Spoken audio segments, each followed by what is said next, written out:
Kia ora, my name's Jane Yee and welcome to This is Kiwi. This season we're talking to 6 remarkable Kiwi who represent a generation that's using the power of passion to unlock financial freedom. Selling up everything you own to buy one-way tickets to Thailand isn't the usual path to career success, but that's exactly what my guests today did, and now they're making a living travelling the world and documenting their experiences online.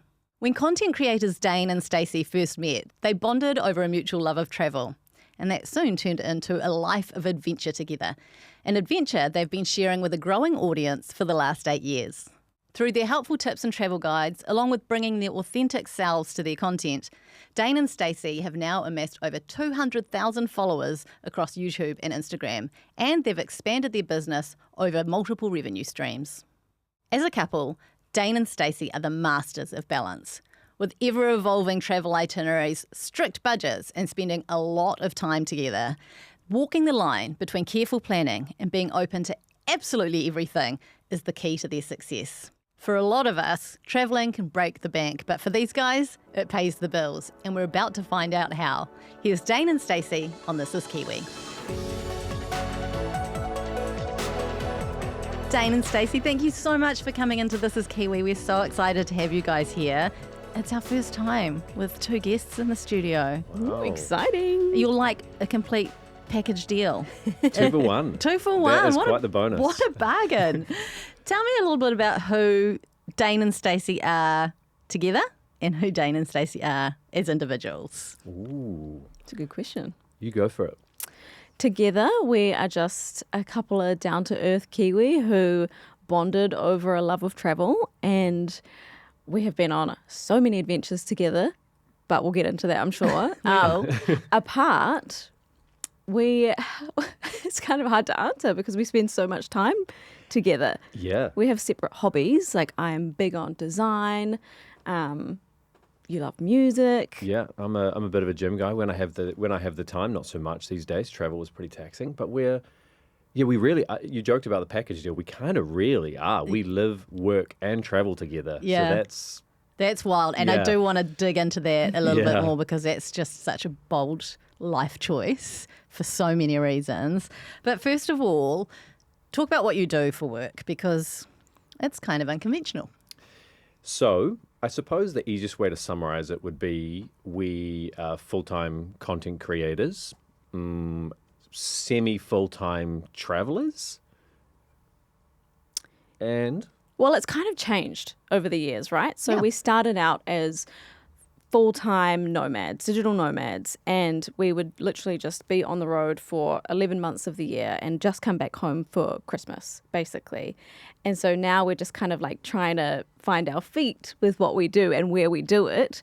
But we kind of joke that we live like sort of 2 different lives. We live like our at-home, very like conventional lives when we're working, but we also live an overseas life where we do content creation. How did this all happen? First of all, how did you guys meet? Ooh, that's a seriously romantic story. Okay. I hope you're prepared for I'm this. ready to vomit. So there is an application called Tinder. Oh, wow. That yeah, so sounds we're a Tinder beautiful. marriage, actually. Yeah. Oh, Ten- really? 10 years together, met on Tinder, and recently married. Well, congratulations on the marriage. Thanks very much. Congratulations on the 10 years of Tinder dating. Yeah. Swiped right, which yeah, is good. exactly.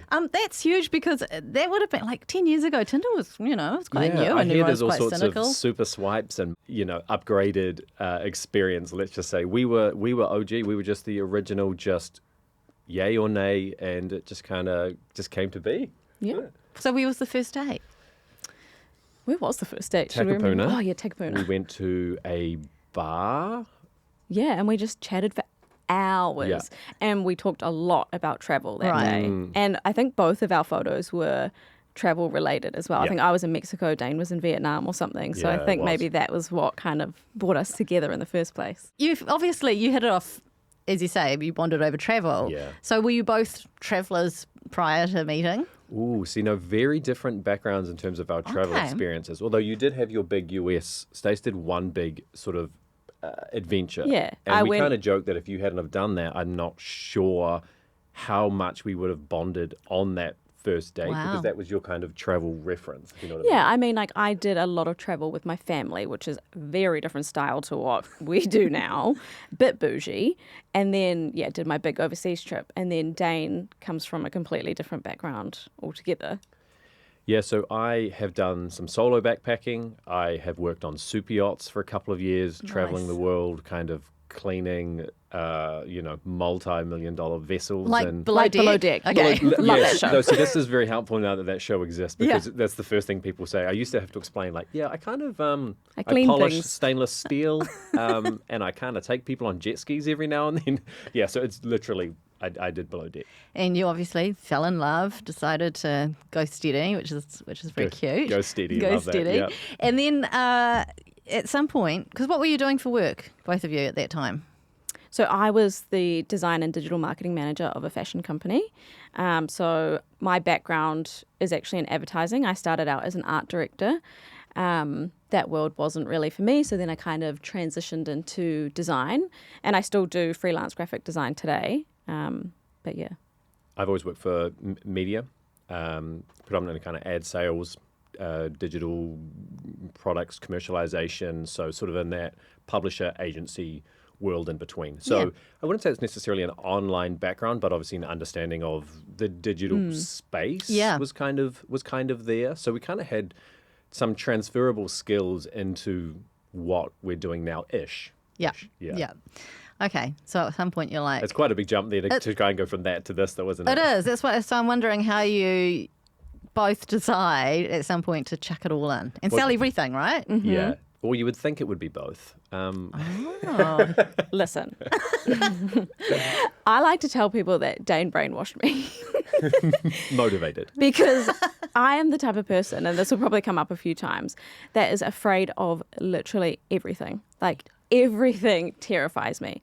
And I just remember Dane coming to me one day and being like, hey, like, I've been watching these people on YouTube. They travel a lot. I've been reading, what was the book that you read? Or was it? 4-hour work week, is it? Yeah, and it was basically introducing me to this like nomadic world. Digital nomad life. So slow, like sprinkled with travel, you know? So I was kind of like, oh, this is interesting. Never in my wildest dreams thinking that we would then go on to sell literally everything we own. I was the kind of person that wouldn't even move to Australia. I had to come home at sleepovers because I got homesick. You are me. But Are we the same? a much younger version. Yeah, so then... I think it was because of the super yachting, it was the travel, and I had kind of gone in and out of... So I was working in media, went to do the super yacht thing, loved those experiences, actually planned on going back, stayed for a little bit of time because family and being away and all that kind of stuff, and then that's when we met. So then life took a bit of a turn again, and then I went from doing some contracting stuff to back into media. Still love that world, and actually loved the role that I was in at the time as well, but sort of I was just craving, we loved travel, and we were the type of people that there's a public holiday coming up. Oh, they're away. You know, whenever there's those hacks, you know, if you take this Thursday and that Tuesday, we were there.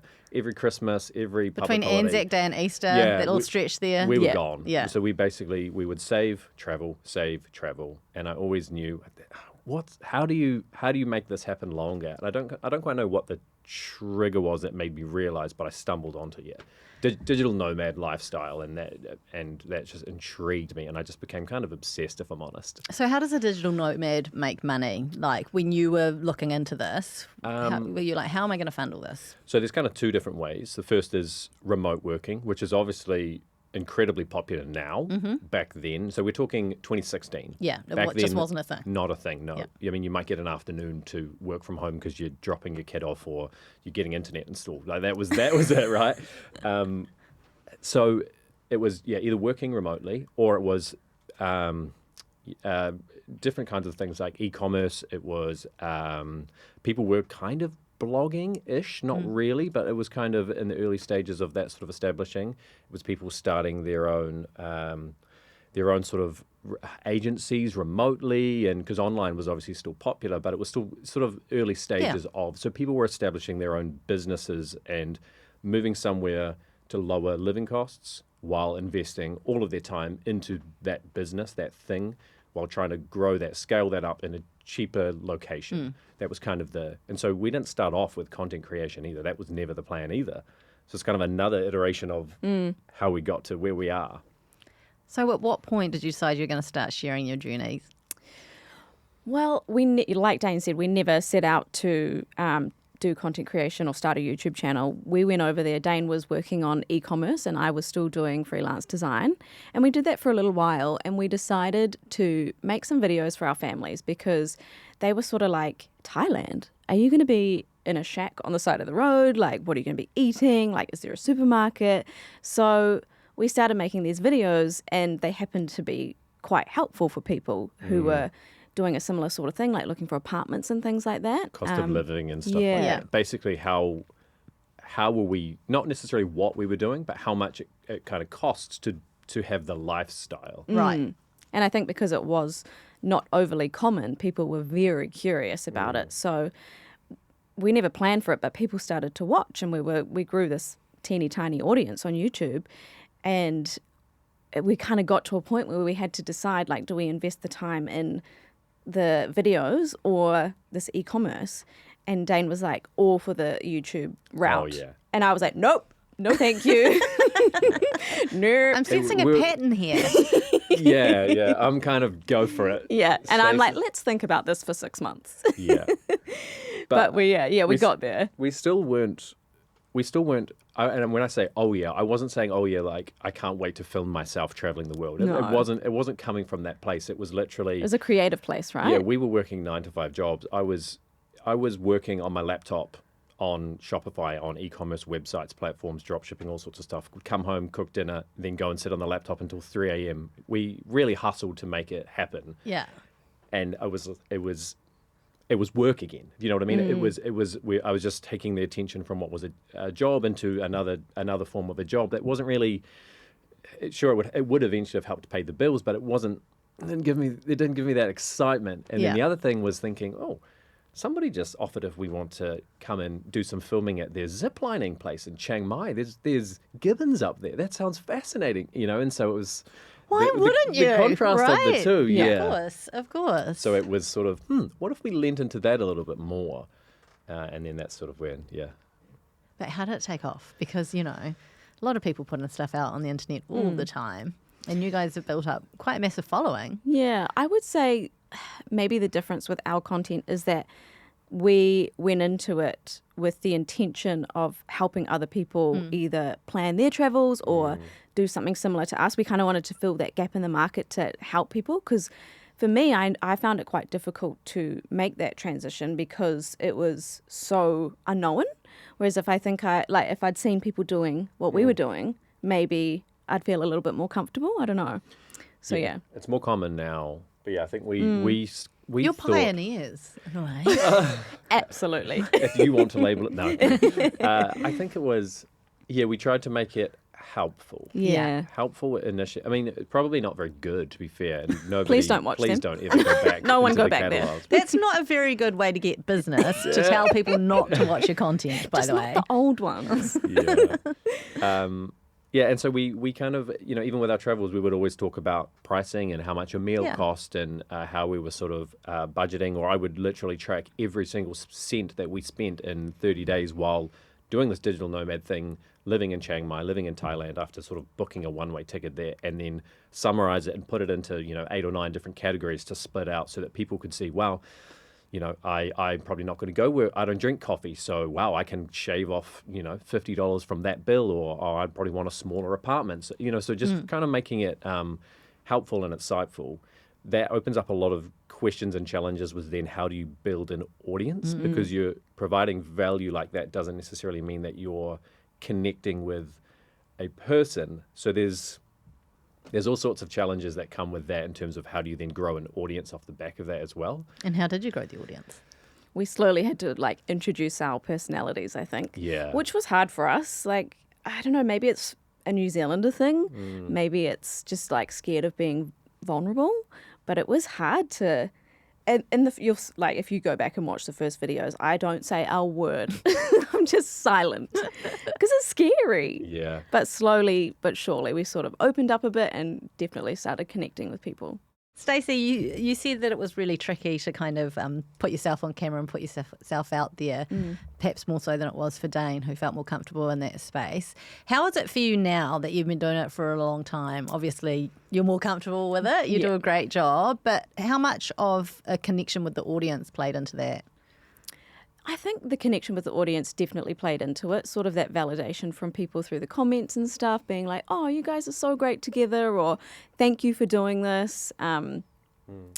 It definitely took me a while because of it's so easy to be a keyboard warrior these days, and like it's always going to happen, right? You're always going to get people's opinions. You're putting yourself out there. People are going to disagree with you. People are going to not like you, and you can't please everyone.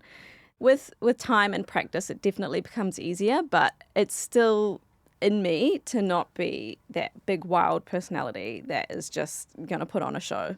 Yeah, we don't enter a cafe. Hi everybody, we'll go in and get a couple B-roll shots. We find our spot. Are you good? You good? We really we work together and we check in.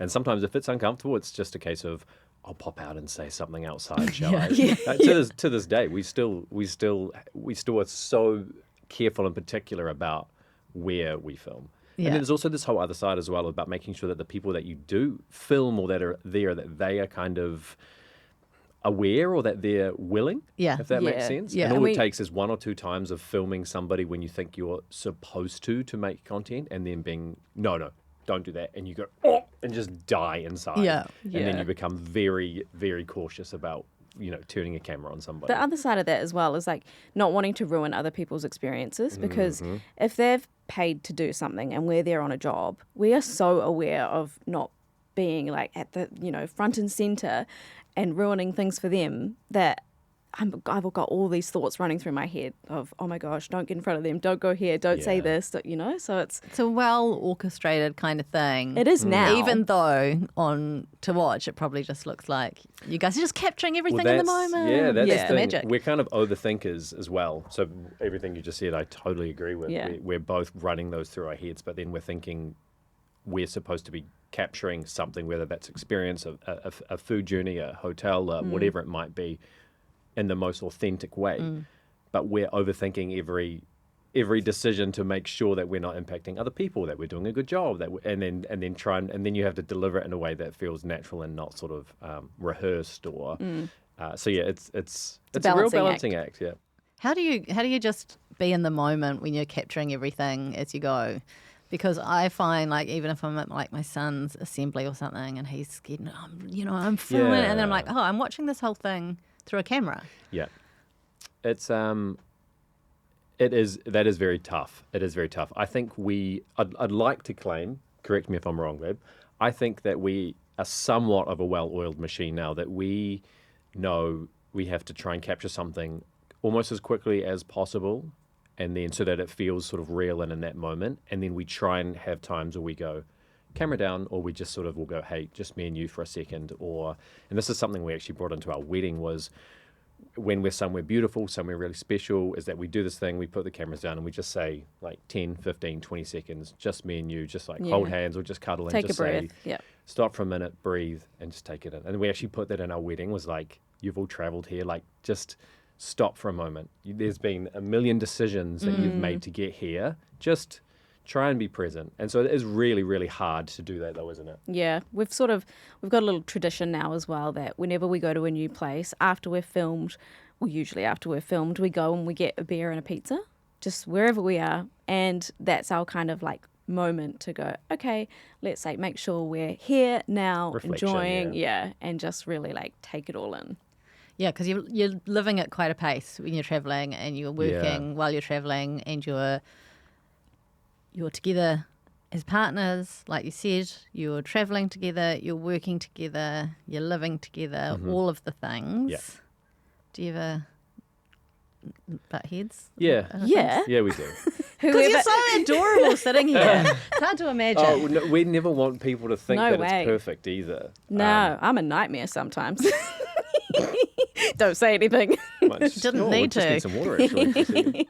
No, we definitely do. That's normal, right? For any couple to butt heads. And then when you add the pressure of travel and work and all this other stuff, obviously that's going to, play a part in a relationship. We've definitely learned over the years how to make things work better, and we definitely need like our alone time, like away from each other, whether we're still in the same Airbnb somewhere in the world but we're doing our own thing. We know that Dane likes to go to the gym for his mental health, so he likes to go and do that. We have to be careful about our work tone of voice with each other. I'm like, dude, you're work talking me right now. We need to take this down a level. Yeah, because who's running HR, Our dog at this point. Who do you complain to? You have a dog. How does that work when you're travelling? Well, that was a big decision, obviously, and it was very much sit down with Stacey's parents and say, we want a dog. Do you also? Do you want a portion of a dog? We would never do it otherwise. So them being involved in his life. And so we made sure from a really young age as well was that Nalu was his name. Nalu would go and do sleepovers. So he just knew this is my second home. Well, this is just my home. This is just part of my life experiences. So it is really tough leaving him. It really is. Yeah. But they will say, I'm just on the calendar. When are you leaving again? They're waiting. They want us to leave. They want him to come and stay. So it was really sweet. Yeah, it's really nice. We don't ever worry about, is he okay? Is he being looked after? Is he happy? And we get pup dates all the time from Mum, who will send little pictures. Oh, cute. That's adorable. Obviously, you guys have found your groove together. But when I used to travel with my husband at the time, he is a get up at 7 a.m, go check out the museums, go to the library, go to the galleries, bookstores, record stores. And I'm like, I am on holiday. I am going back to sleep. You two are very similar. We had really different travel styles. So this is you guys as well? I do love a sleep. I'd say back in the day when we first started traveling, we were completely different travelers because I used to love having a really luxurious hotel room and just making sure everything was beautiful and down for some brekkie at 10. Yeah, and just like just as they're closing up. Maybe catch like a helicopter at 12, like really go for it. And just a luxurious experience. Exactly. As a complete contrast to your everyday life. I was a holidayer rather than a traveller. Right. That's a great way of putting it. Dane was a traveller. Dane could sleep in a tent and be absolutely fine and eat like cereal out of a box for breakfast, whereas I was very much the opposite of that. But I've come around. Yeah, you have. I wouldn't say I'm quite as extreme as Dane yet, but I think over the years we've learnt to value experiences over things like hotel rooms because you're barely there anyway. I'm often quite chill in the hotel room. I think, unless you're napping. I think it's that we've found that certain holidays or locations or trips can suit a different style. Sure. So we still do that. Go easy, made fun of it, but I can appreciate that now as well. Yeah. Okay, well, this is just more of a relaxed scene. That's what we're here for. But then also 7 a.m, get up and be gone. I can do that too. Yeah. And I actually just had a memory of when, before we told our families that we were considering being nomadic, we planned a trip around Southeast Asia. And we strategically went to 2 or 3 locations that might be somewhere that we would stay long term without explaining obviously why we were there. So we went on these recon missions, and when we went away on that trip, I don't know if we ever got more than 8 hours sleep. We were just up. We were everything. We'd go to the waterfall at 6:30. We just did not stop. And I'm pretty sure we came back and needed to sleep. I think we were fueled by FOMO on that trip. We did not want to miss one single thing. And I think that came back to when we had annual leave that we only had a certain amount of time. You got to be planned out. That's what we thought anyway. You got to make sure like we can't miss this with, this coffee shop opens at this time, like do everything. But we learnt that slow travel is more our vibe. Yeah. So we've kind of found a bit of a middle ground now. Yeah. That's a pretty amazing life you lead, and you've seen some very beautiful, incredible places. This must be hard. What's the most beautiful place that you can think of that you've been to? So if we're saying like the most beautiful kind of unexpected place that we went to, I would say the Philippines. You probably Very special agree with place. that. Yeah. It's the beaches are just incredible. The people are beautiful. And there's just so much to see and do there. There's so many islands. Yeah, I think it's I'm throwing this out there. Someone's going to fact check me. I think it's about 9,000 different islands. I thought it was 7,000. Oh, there we go. Someone just fact, like I Thousands said, of different islands. it's in the Multiple. high thou. Yeah, it's beautiful. Yeah. It is really, really beautiful. And I think it's not as commonly traveled, so it's still a Yeah. little bit challenging to sort of navigate. So Which you it's- guys love, right? You Yeah, love a well, challenge. that's the thing. We do love a little bit of a challenge. And Albania is a very similar situation. I mean, Greece comes to mind when you say beautiful, because especially if you can get out on a boat and you can actually explore Santorini, Mykonos, lovely places. We love them as well. But once you're out on a boat and you can actually sail or explore or take a day trip and you see the water and those small little ports and it's just, the Greek guys kicking back with their iced coffee, Yeah. looking over a wharf, like that's actual real travel and much more beautiful. And Albania shares a lot of the same sort of Coastline. coastline, and it's just I think it's an hour ferry across, and the coastline is stunning, but nobody really travels there, and that was I think that's what we liked about it, right? Yeah. Because you see a lot of places before you travel to them via social media. I mean, that's exactly what we do. We show people places. And we couldn't find much information on Albania. So to go in somewhere almost blind like you did back in the day was really cool. Okay. Traveling, notoriously an expensive situation. yeah. And you guys have flipped that and you make money doing it. Tell me about the first time you made money when you're traveling. Whoa, it's big. It's big. You might need a big piece of paper for me to write down the number. No, I think we made the first time specifically on YouTube from our videos.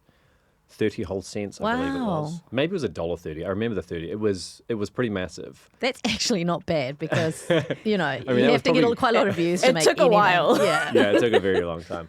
Crack open the small portion of milk for that one.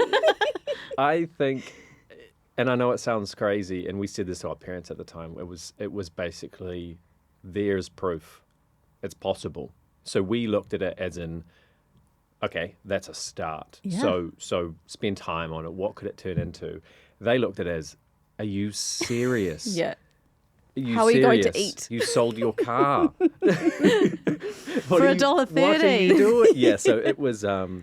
It's been a journey. I think that's the memory that stands out for me as well. Was the first thing, but we were like, look, it's possible. It's possible. You can do something. I remember with our this. goal was we want to make $500 a month. Yeah. That was, and looking at $1.30 to get to 500, which is nothing.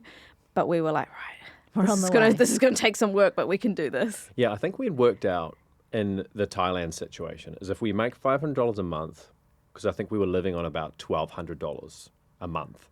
If we make 500, we can turn our year into maybe 2 years. Right. So as long as So we you make, had some savings that some you were savings. kind of working through. Yeah. And then that goes, of course, with selling everything that you own. Sure. Was to fill the bank account, use that as sort of the nest egg to have time to invest into the other things. But you do spend a lot of time before you see the reward. Right. But yeah, it wasn't exactly. It's definitely not this transition into baller lifestyle. Straight off the bat, it was. It was Humbling. a very humbling, Humbling to I say love the that. least. But you continued and you slowly grew your audience, and which grew your revenue. But Yep. what are the different revenue streams? Because obviously there's advertising on YouTube that can make you Yes. sometimes a pittance and sometimes a bit more. But do you have other income streams as well? Yeah, we do. I can go more detailed into it, but you've got a unique. You still your side. Yeah, so Dane's a bit of a nerd on that side of things, but my revenue stream that I bring to the table is my graphic design. So I still work with mostly hospitality clients in New Zealand, and I design billboards and menus and all sorts of things. So, and I love doing that as well. Like, I'm glad that that's my thing that I still get to do, because it's great designing, thumbnails for our stuff, and I do still get to do a lot of design, but having my own thing is quite nice. And sometimes it's nice to communicate with, no offense. No, I understand. But, other people as Yeah. well. right? Totally, yeah. Yeah. But I mean, that all runs into the same kind of Yeah. business. It's still our money, but it's like my project. It's your creative outlet as Yeah. well, which I think is really important. My creative outlet. I do the editing and stuff, so I Yeah. could, and I generally am the one sort of holding the camera. So we have our roles within the business as well. But we worked out we have 6 different revenue streams, and I'm happy to talk through them if you're curious. Go for it. So Stacey's design would be the one. YouTube pays our mortgage. Sponsorships, affiliate marketing, Licensing. footage licensing, photography, whatever that okay. might be, and then our own digital products that we sell, produce, advice sort of for our audience. So those are the 6 different sort of categories, and we kind of had ebbs and flows with each of those depending on sort of where we're at or what's going on. But we knew from the start we had to diversify and not just focus on one revenue source, because all it takes is a change of an algorithm or a shift in sort of audience taste or whatever, and the whole thing could fall apart. So we spent a very long time sort of making sure that we had those laid out, and sort of, that's where we've got it today. When has being extremely online helped you guys? Oh, that's a really good question. I think it's helped us to meet some really cool people and to get help from our community when we're going somewhere, because obviously we have people that follow us from all around the world, and we're going to a new location that we've never been to, and we can sort of put it out there to them, hey, we're going to this place, does anyone have any local recommendations? Yeah, just food or something it could be. Yeah, and then we get not only their recommendations, sometimes like we meet up with them, we can, so I think that's helped a lot, because otherwise what do? You just ask your friends, you kind of like Google around a little bit. Yeah. Otherwise you're navigating yourself, trying to figure out, and the advantage of that is that our audience, if they're following us, they tend to like similar sort of things, or at least they know our taste and our interests. So we almost can get somewhat kind of personalized responses, and we've ended up in some pretty niche places, I would say, to sort of go and check out different locations or different things. You must get quite really a cool, like, insider's knowledge travel itinerary through your audience from people who know the secret spots and so on. And we think that that's a really rewarding thing about being online as well. And so that's, again, us trying to add value back to other people as well, is that we're also trying to, just as an example, Stace recently picked out 5 or 6 sort of unique places around Melbourne to eat that aren't. We've done a lot of the main ones that as soon as you open a guidebook or you Google, you're going to find. So you spent a long time researching, asked a few people, asked some of our audience to sort of, help as well, and then planned out these super unique and interesting places to go and eat. And they were all, for the most part, they were all amazing, and they all had a really cool story, or was in a really strange location, or reminded us of somewhere else that we've traveled, or was super authentic. And it was like, that's still really, really fun for us. And then being able to share what we found back. So that's the whole online thing, is how quickly that can transition back and forth is really cool. And what about when being extremely online has hindered you? People do like to hate. They do indeed. YouTube's particularly bad for some reason. I don't know. I feel like there's not, because you can't go and check out their profile in the same way as you can on Instagram. They're even more anonymous, so they've got like a greater shield up. Yes, that's a very good point, actually. Yeah, you click on their page. Let me see. What have you filmed? What video have you done? Oh, nothing. Oh, it's a photo of your dog. Oh, that's kind of cool. Yeah, that's the worst part about being online, is just people forget that we are actual humans as well. We're just like them, but we just happen to be brave enough to put ourselves out there and try and help people with their own travels, and they just come at us for something just so out the gate. And it's like, are you all right? Like, are you okay? Are you happy in your life? Because that is so just like unnecessary. Yeah. It gets to me, I think, a lot more than it does you. Yeah, I used to filter them out a lot more. To be fair, we've actually been on a surprisingly good run with YouTube, which makes me question, where the haters are we at? doing good? yeah, where the haters at? Because generally speaking, I mean, if you're getting hate, you're doing something right. good. You're doing and something we've probably right. actually seen that more with Reels or something going viral, is when after a couple of days, and you think, oh, there's a couple of comments there that are not the best, and then you look and go, okay, it's kind of being pushed to a new audience. Yeah, the and algorithms recognise it's doing well, and it's like spreading it out. The and you're keyboard getting warriors some, are coming out for work. So dear. that's not ideal, but we can't complain about that. That's, if you want to live the life, you can't. Exactly, you you've can't got to have it both expect it. ways, Yeah. What's some common misconception that people have about you and in what you do? That it's easy, that that content creation isn't a job. That everything just gets handed to us, or that we've got some massive trust fund that is just like, everything is just easy and cheap and whatever. But I think a common misconception is that we are like all about us, that we're narcissistic, and we're one person on camera and another off camera. But we really pride ourselves on trying to be those same people that we are in both. But yeah, that is probably... I think with the thing that those people don't understand is the amount of work that you've put in. They obviously haven't followed you for a long time in your whole story. But it just goes to show as well the different ways that you can make money and have a career these days. And people need to just open their minds to that, Adapt. right? Yeah, it's absolutely adapting with it. And I mean, we have as well. I mean, we didn't have 6 revenue streams when we started. We knew that was the goal, but we've had so many ideas and concepts and things that we've tried and failed, and we've been scammed buying websites and with fake traffic and all sorts of stuff. I mean, it has not been easy, but we've just kept pushing towards the end goal of it. If you could sum up the experiences leading up to your career success in one word, and you can have one each because you are individuals, what word would that be? I want to steal your one. I know what yours is going to be. How do you know? It's going to be hustle. Oh, yeah. It's going to be hustle. I know you so well. Yeah, hustle. Yeah. I work too much. What's another word for like brave, courageous? Yep. I was going to say sacrifice as Yeah. well. And I know that might be hard for some people to hear because, again, like you said, the social viewpoint is it looks very successful and very glamorous, but there's a lot of sacrifices and weddings and birthdays and medical conditions and passings that we've missed so much, as well as sacrifice things that we've wanted in life to get here. But to put a positive spin back on it would be, it's the I've never met somebody that puts themselves outside of their comfort zone more than Stace.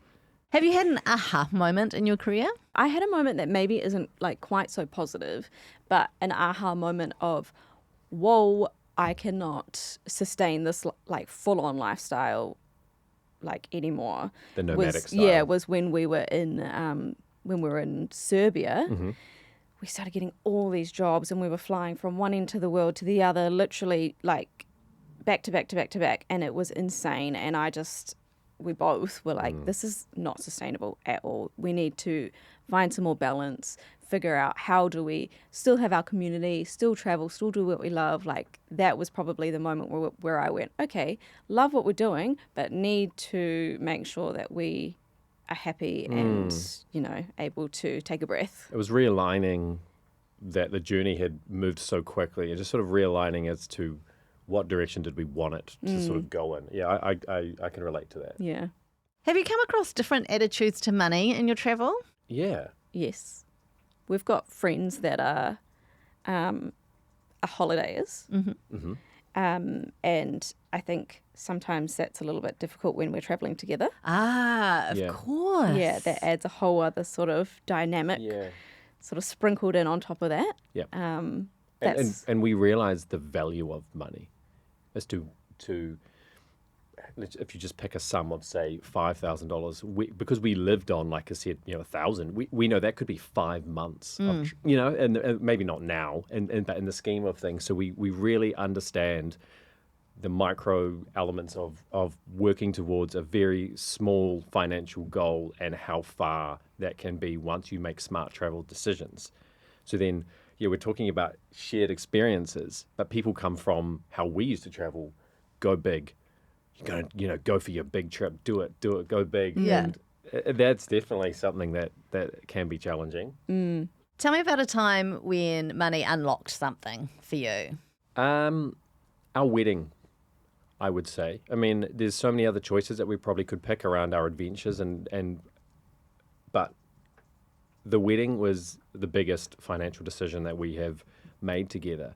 And we have been together for 10 years leading up to it because, one, we wanted to sort of do it right. 2, we wanted to do it in a location that was important to us. 3, we wanted friends and family to be there. I'm going to run out of fingers. 4, there's so many considerations. And we also wanted to still be really, really money conscious because, again, we know the value of money. Yeah. We should just mention that our wedding was a destination wedding in Bali. Yeah. So finding a situation that we could make all of that happen, working towards that goal, and then kind of, to use your term, to unlock that and to make it happen was the most amazing thing. What in your budget list is a must-have that you can't do without? Coffee. Yeah. We love it. And that's when we're knuckling down and really saving for something. It's a tough one to cut out. you know. So we've got to work around for that, haven't we? Yeah, I've become obsessive with perfecting my at-home coffee. All game. right, We yeah. still love going out for coffee, but now it feels a bit more like a treat It's a rather treat. than a daily. Yeah. So that was sort of a budgeting decision that we made to say, okay, a little bit of upfront costs, but let's just really enjoy. And then again, it keeps us at home as well, which is what we love when we're back. So yeah, coffee's not going out of the budget. It's just kind of changed the line item a little bit. Okay, we're going to do some quick fire questions. Are you ready? Love it. Okay. What are you saving for? A kitchen. A kitchen. You don't have one? Or a new kitchen? A new kitchen. New We do have a kitchen. kitchen. It's not a very good kitchen, which is why we want to upgrade it and make it look pretty. What was your first big purchase? The first thing that comes to mind for me is like our technology, like my laptop, our cameras. Those are massive purchases that are so fun. You know, it's our creative outlet. It's everything. It's something we use every single day. Yeah. A one-way ticket to Thailand. Yeah, that was a big purchase. That was kind of a big consideration at the time. It wasn't just a big purchase price, it was a big life Yeah. purchase. Yeah. You want to talk about anxiety? I think I cried the whole way there. You actually did. What's your go-to treat? You can't say coffee. I feel like we've talked about coffee too much, so something else. Pizza, donuts, beersies, just food, basically. Caramel anything. I'll say that. What brings you joy? Everything. Lots of things. But I'm going to let you go. Each other. Sorry, I was going to say Stacey brings you joy. Beautiful. Take two. No, just kidding. I think what brings me joy is recently we took my dad on a trip back home to Malaysia. So he moved over here when he was 30 and has only been on like one or two trips back home. I saw this video. And to see the joy on his face to, you know, eating the food that he loves and being back home, speaking the language and all of that, that filled my heart. It was honestly one it of was the a best trips beautiful we've ever moment. done. And lastly, what was your last splurge? Well, we've talked about it already, but the Yeah, wedding. It's got to be the wedding. Yeah. Yeah, worth every single penny though. It's 100, good. It's good that 100%. that's, you know, I mean, it's a beautiful day. It's good that you have no regrets about it and you've got all this documentation of it, you know, Yeah. and you've got We this actually shared shared experience. all of the costs of the wedding as well. We actually sat down and were just open book Which about is unusual. everything it costs. Which is an unusual thing. Yeah. It's often like a very taboo area is how much you Yeah. spend on a wedding.